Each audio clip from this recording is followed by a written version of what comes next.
Hey, what's going on, guys? Today I'm here to show you how to revert back to the YouTube Creator Studio Classic version. All you have to do is get yourself logged into your account.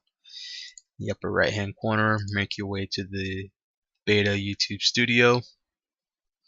On the left hand side, once you get to your dashboard, go ahead and click on Settings and change the default creator experience back to the Creator Studio Classic.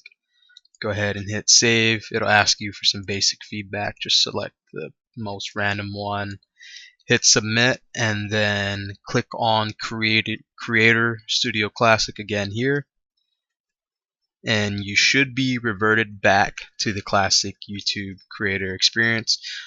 Just go ahead and exit out your browser, restart it up, and this should be the permanent option again. Thanks for watching. Be sure to like and subscribe to my channel.